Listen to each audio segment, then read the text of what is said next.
저 더러운 꼬마, 당장 내 레스토랑에서 내쫓아.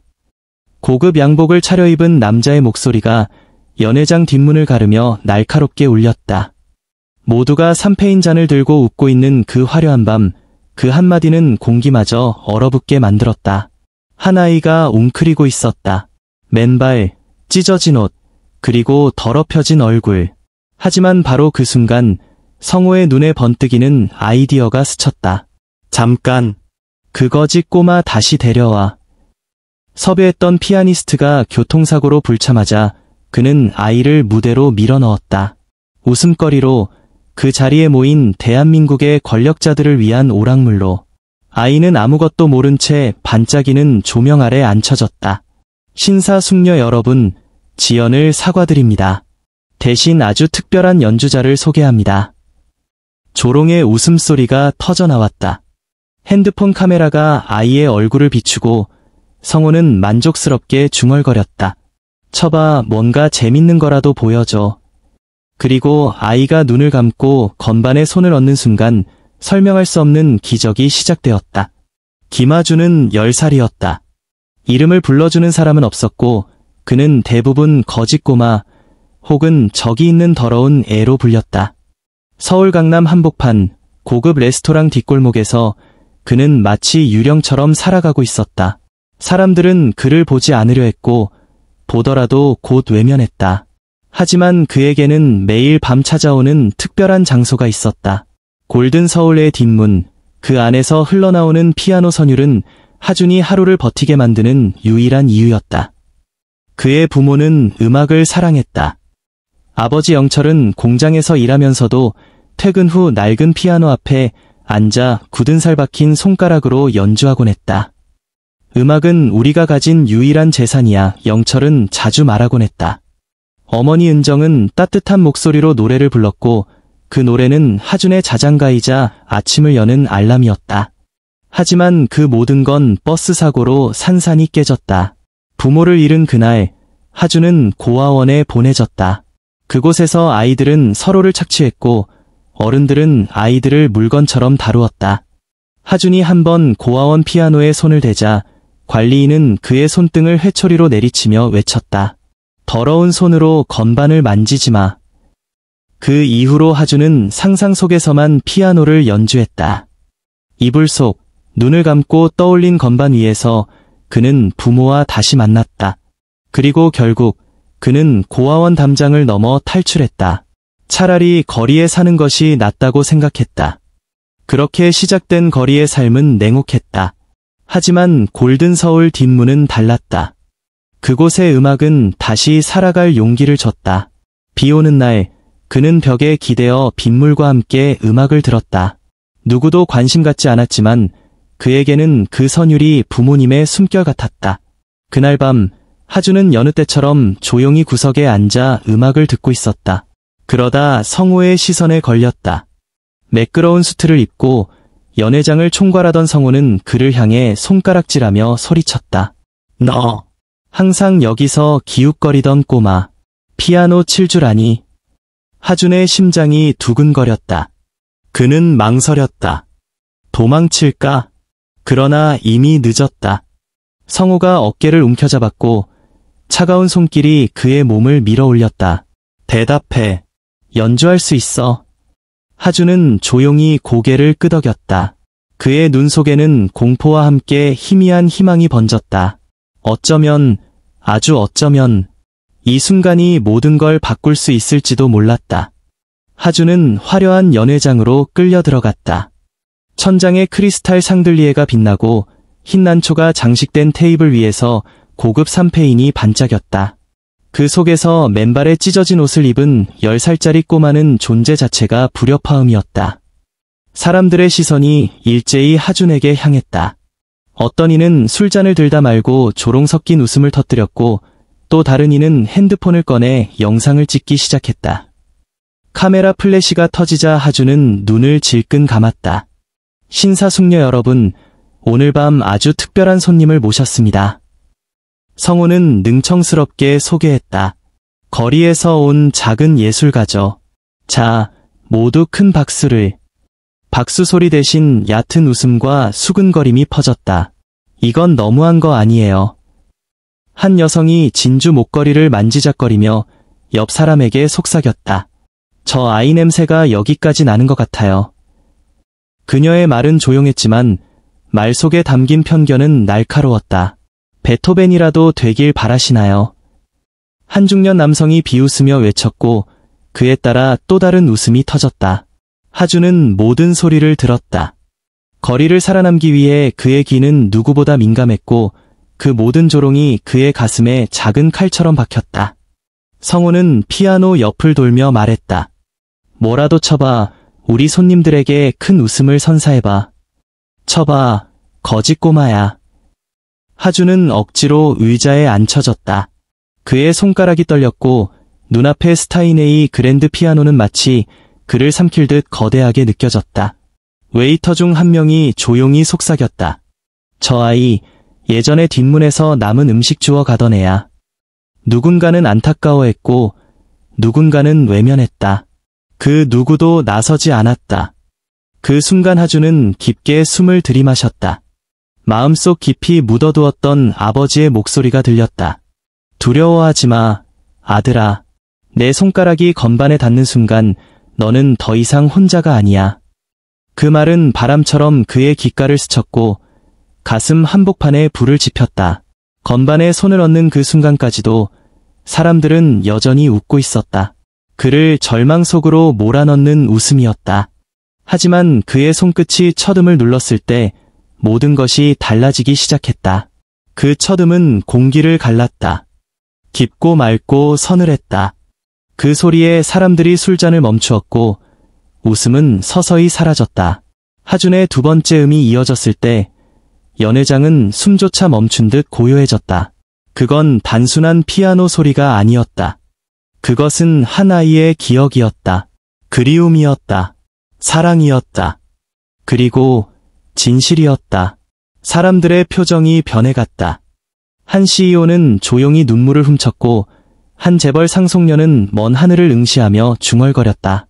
할아버지도 저렇게 연주하셨어.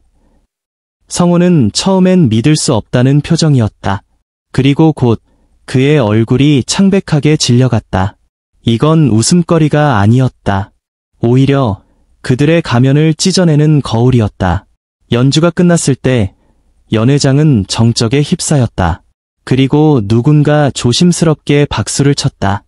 그것은 점점 커졌고 결국 연회장 전체를 감싸는 기립박수로 번졌다. 하주는 놀랐다. 그는 울고 있었다. 자신도 모르게 흘러내린 눈물. 그 눈물 속에는 첫 번째 진짜 희망이 담겨 있었다. 그날 밤 영향력 있는 사업가 민우는 하준에게 다가왔다. 그의 눈빛은 냉철함 대신 따뜻함으로 가득 차 있었다. 너는 어디서 그렇게 연주를 배웠니? 부모님이 가르쳐 주셨어요. 아버지는 공장에서 일하셨지만 음악을 정말 사랑하셨어요. 민우의 눈이 흔들렸다. 그는 자신의 어린 시절을 떠올렸다. 반지하방, 공장에 다니던 아버지, 모든 걸 희생한 어머니. 그는 그동안 철저히 숨겨왔던 자신의 과거를 이 작은 소년의 음악 앞에서 다시 마주했다. 오늘 밤은 나와 함께 가자. 내일 우리는 내 미래에 대해 이야기할 거야. 그 순간부터 하준의 삶은 바뀌기 시작했다. 그는 민우의 펜트하우스 게스트룸에서 생전 처음 따뜻한 침대에서 잠들었고 다음날 아침엔 신선한 과일과 따뜻한 계란 요리를 먹으며 식사를 했다.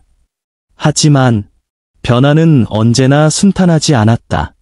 성우는 무너진 자존심을 되찾기 위해 복수를 계획했다. 그는 비밀리에 두 번째 공연을 기획했다. 이번에는 음악평론가, 냉소적인 기자, 기술적 결함을 공개적으로 조롱할 수 있는 전문가들까지 초대했다. 이번에는 저거지 꼬마를 완전히 망신시켜줄 거야. 하주는 이 모든 것을 모른 채 공원에서 연습을 계속했다. 부모님께 바치는 헌정 연주. 그의 마음은 기대와 설렘으로 가득 차 있었다. 정말 잘 될 거예요. 이번엔 감사의 연주예요. 그러나 공연 당일 아침 전화가 울렸다. 성우의 차가운 목소리가 들려왔다. 기술적인 문제로 오늘 공연은 취소됐습니다. 하준의 가슴이 내려앉았다. 말문이 막혔다. 절망이 다시 그를 찾아왔다. 그날 저녁 골든 서울 레스토랑 앞은 이미 사람들로 북적였다. 하준의 첫 연주를 기억하는 이들이 다시 그를 보기 위해 모여들었다. 민우 역시 출장 일정을 취소하고 도착했다. 그러나 로비에 도착하자 불길한 기운이 감돌았다. 하준이는 어디 있습니까? 민우의 질문에 성우는 공손한 척 미소를 지으며 대답했다. 정말 유감입니다만 기술적인 문제로 공연이 취소되었습니다. 민우의 눈이 가늘어졌다. 수진도 곧 도착했고 그녀의 얼굴은 금세 분노로 물들었다.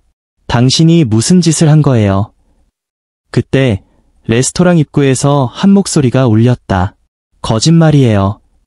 모두의 시선이 향한 곳엔 새 옷을 입고 당당히 선 하준이 있었다. 그의 눈빛은 흔들림 없었다. 성우 씨가 저한테 전화해서 공연이 취소됐다고 했어요. 하지만 전 알았어요. 그가 또 절 웃음거리로 만들려 했다는 걸. 민우가 하준 곁으로 다가갔다. 걱정하지 마. 내가 연주할 곳은 여기 말고도 얼마든지 있어. 수지는 한치의 망설임도 없이 말했다. 공원으로 가요. 맞은편 공원에 무대가 필요 없어요. 사람들은 이미 당신을 기다리고 있어요.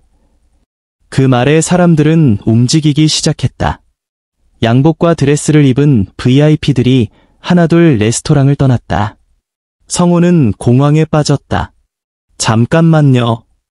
이 아이는 그냥 길거리 출신입니다. 우리가 그에 대해 아무것도 모르잖아요. 민우의 눈빛이 싸늘하게 식었다. 우리는 당신에 대해서도 많은 걸 몰랐던 것 같군요. 특히 당신의 인간성에 대해서요. 공원에 도착한 하준은 전보다 더 조용하고 단단한 눈빛으로 디지털 피아노 앞에 섰다. 민우는 악기를 조정하며 속삭였다. 이 순간은 완벽해야 해. 하준은 연주를 시작하기 전 하늘을 올려다보았다.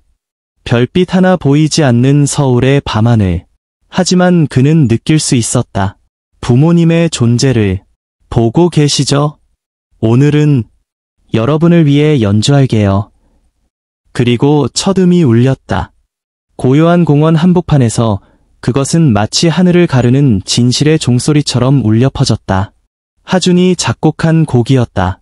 하늘에 보내는 편지. 처음엔 조심스럽고 불안정했지만 점점 멜로디는 깊어지고 단단해졌다. 그의 연주는 기술이 아니었다. 그것은 기억이었다. 상실이었다. 그리고 희망이었다. 공원을 지나가던 가족들, 아이들, 연인들, 사람들은 발걸음을 멈추고 휴대폰 플래시를 켠 채 그 곁에 모였다. 수지는 연주를 들으며 어머니에게 전화를 걸었다. 엄마, 내일 서울 오실 수 있어요? 우리 같이 식사해요. 전화기 너머로 들려오는 어머니의 대답에 그녀의 눈에는 눈물이 고였다. 민우는 뉴욕에 있는 아들에게 문자했다. 너를 자랑스럽게 생각한다. 사랑해. 몇 초 후 답장이 왔다. 나도 아빠를 사랑해요. 다음 주에 서울에 갈게요. 성우는 골든 서울 창문에서 이 광경을 지켜보고 있었다. 그의 레스토랑은 텅 비어 있었고 그의 계획은 산산이 부서졌다. 그러나 이상하게도 그는 처음으로 자신이 있고 살았던 어떤 감정을 느꼈다. 연주는 절정으로 향했고 마지막 음이 맑게 울려 퍼졌다. 그 순간 시간은 멈춘 듯했다. 그리고 터져나오는 박수. 하준은 조용히 눈을 떴다. 수백 명의 사람들이 자신을 향해 박수치고 있었다. 그 누구도 웃지 않았다. 모두가 울고 있었다. 그들은 이제 한 아이의 음악을 듣는 것이 아니었다. 그들은 한 영혼의 기도를 목격한 것이었다. 연주가 끝난 후 민우가 조용히 하준에게 다가와 말했다.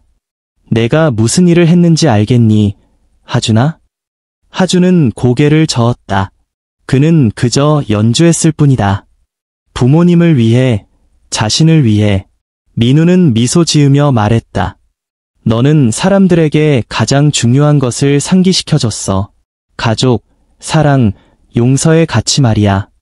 사람들은 서로를 바라보며 고개를 끄덕였다. 몇몇은 오랫동안 말하지 않았던 가족에게 전화를 걸었고 멀어진 연인들이 다시 손을 맞잡았다. 그리고 놀랍게도 성호가 공원으로 내려왔다. 그의 얼굴은 굳어 있었지만 눈빛은 전과 달랐다. 하준 앞에 선 그는 조용히 말했다. 하준 군, 내가 너를 잔인한 오락거리로 이용한 것에 대해 사과하고 싶어. 용서받을 자격은 없다는 걸 알아. 하지만 다시 기회를 줄 수 있겠니? 하준은 그를 바라보았다. 그리고 미소 지으며 대답했다. 음악은 모두를 위한 거예요. 제 아버지는 그렇게 말씀하셨어요. 그날 이후 하준의 삶은 완전히 바뀌었다.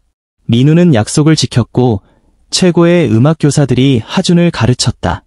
수지는 자신의 아파트를 하준에게 내주었고 매주 금요일마다 골든 서울 레스토랑은 하준의 작은 콘서트 홀이 되었다. 하지만 입장료는 따로 없었다. 대신 손님들은 서울의 노숙인을 위한 기부금을 내야 했다. 몇 달 뒤 하준은 공원 벤치에 앉아 민우에게 말했다. 가끔은요, 이 모든 게 꿈처럼 느껴져요. 민우는 고개를 끄덕이며 말했다. 하지만 그 꿈은 너 자신이 만든 거야. 너의 영혼과 너의 용기로. 그날 밤 하준은 첫 공연 1주년을 맞아 골든 서울에서 연주했다. 그의 앞엔 민우, 수진, 성호, 그리고 지난 1년 동안 그의 삶을 함께 해준 수많은 이들이 자리했다. 하준은 피아노에 앉기 전 조용히 하늘을 올려다보았다. 서울의 불빛 너머 흐릿하게나마 2개의 별이 반짝이고 있었다. 엄마, 아빠, 저 잘 지내고 있어요. 그리고 약속 지켰어요. 그의 손끝이 건반에 닿았다. 그날 밤의 연주는 단순한 음악이 아니었다.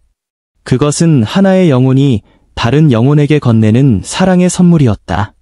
그것은 어둠 속에서 발견한 빛의 이야기였다. 절망 속에서 피어난 희망의 기적이었다. 그리고 무엇보다도 가장 예상치 못한 곳에서 발견된 가족의 이야기였다. 진실은 결국 드러난다. 실력은 편견을 잠재운다.